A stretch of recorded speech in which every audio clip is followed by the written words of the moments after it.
Judicial commission ने justice Satish Shah, chief justice Peshawar high court, justice Rozi Khan को chief justice Balochistan high court, justice Junaid Ghaffar को chief justice Sindh high court तैनात करने की मंजूरी दे दी। चीफ जस्टिस ऑफ पाकिस्तान की जेर सदारत इजलास में 4 हाई कोर्ट्स के मुस्तकिल चीफ जस्टिस की तकर्रुरी के लिए सीनियर तरीन 3 जजेस के नामों पर गौर। चीफ जस्टिस इस्लामाबाद के लिए जस्टिस सरफराज जोगर, जस्टिस मोहसिन कियानी और जस्टिस मियां गुल हसन औरंगजेब के नाम जेर बहस। जस्टिस मंसूर अली शाह ने इजलास के दौरान 26वीं आईनी तरमीम का एतराज उठा दिया। जस्टिस मुनीब अख्तर ने भी जस्टिस मंसूर अली शाह की राय के हक में राय दी। जराये के मुताबिक एतराज में कहा गया कि पहले 26वीं तरमीम पर फैसला पहले होना चाहिए। वजीर कानून खैबर पख्तूनख्वा और PTI के 2 मेंबरान ने भी जस्टिस मंसूर शाह की राय की हिमायत कर दी।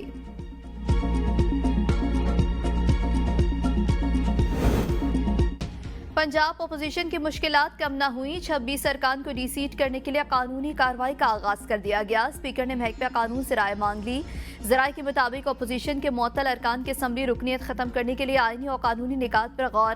साबिक चीफ जस्टिस उमर अता बंदयाल के इस फैसले का हवाला भी लिया जा रहा है जिन्होंने हमजा शहबाज के खिलाफ दिया। बतौर स्पीकर ऐवान को कभी यरगमाल नहीं बनने दूंगा। एहतजाज हर किसी का हक है मगर वही होगा जो आईन और कानून की किताब में लिखा है।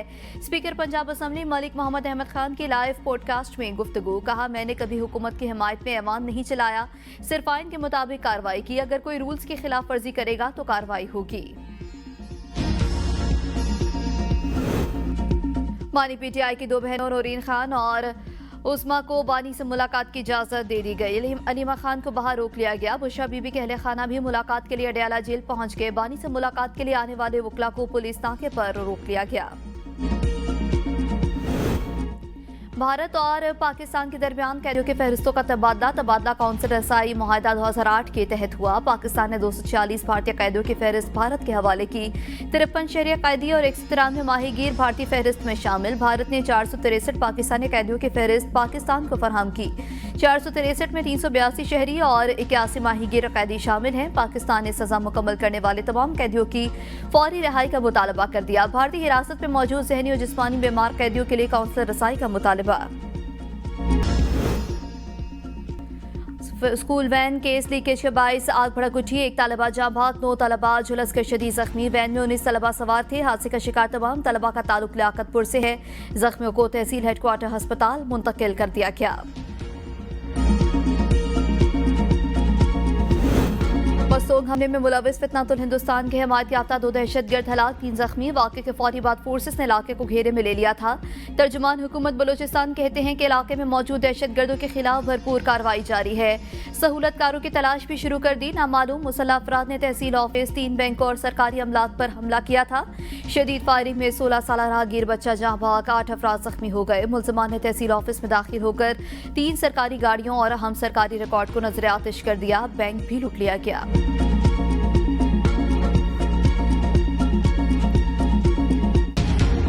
पेट्रोल महंगा हो गया तो लोगों की नौकरियां खत्म हो जाएगी। कौन जवाबदार होगा? कोई नहीं होगा ना। हालात तो कोई नहीं, महंगाई तो बहुत दिन ब दिन बढ़ रही है। ज़ाहिर है जुल्म कर रहे हैं, बिल्कुल जुल्म कर रहे हैं। ये मतलब इतना नहीं होना चाहिए। ये तो बल्कि 200 पे आना चाहिए। की मेहरबानी है, वो घूम रही है, लोगों को कहते हैं काम सस्ता हो रहा है लेकिन महंगे हो रहे हैं। क्या कर सकते हैं हम?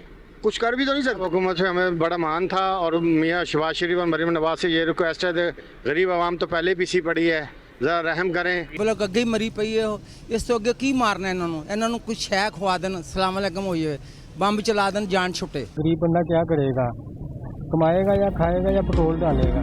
पेट्रोलियम मसनूआत की कीमतों में होश रुपए इजाफे पर शहरी फट पड़े। कहा, डीजल 10 रुपए 39 पैसे, पेट्रोल 8 रुपए 36 पैसे लीटर महंगा करना ज्यादती है।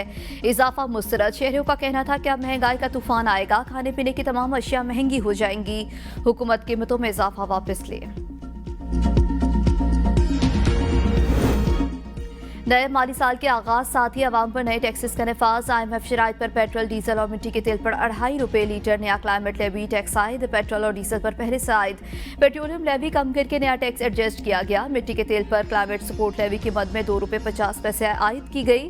पेट्रोल पर कार्बन लेवी एडजस्टमेंट के लिए PDL कम करके 75 रुपए 52 पैसे लीटर मुकर्रर। डीजल पर क्लाइमेट लेवी एडजस्टमेंट के लिए PD लेवल 74 रुपए 51 पैसे होगी। स्टॉक मार्केट में तारीखी तेजी, 1,28,000 का हिंसा भी अबूर कर लिया। वजीर आजम का इजहार इत्मीनान, कहा नया माली साल एक अच्छी खबर और माशी मैदान में एक अहम पेशरफ से शुरू हुआ।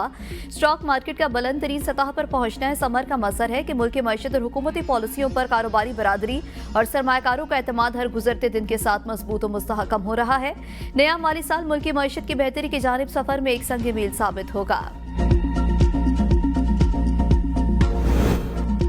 पेशावर हाई कोर्ट में मखसूस नशिस्तों से मुतालिक तहरीक इंसाफ की दरख्वास्त पर समाअत। अदालत ने मखसूस नशिस्तों पर मुंतखब मेंबरान की हल्फ बर्दारी रोक दी। इलेक्शन कमीशन को नोटिस जारी। जस्टिस सैयद अरशद अली और जस्टिस डॉक्टर खुर्शीद इकबाल पर मुश्तमिल 2 रुकनी बेंच ने समाअत की। अदालत ने करार दिया कि आइंदा समाअत तक मखसूस नशिस्तों के मेंबरान से हल्फ न लिया जाए।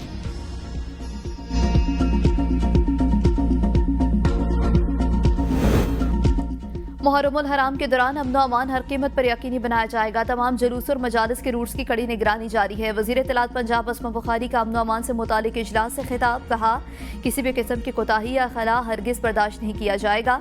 सोशल मीडिया पर शरअंगेज या नफरत अंगेज मवाद फैलाने वालों के खिलाफ जीरो टॉलरेंस की पॉलिसी है। कोई भी शरपसंद कानून से नहीं बच सकेगा।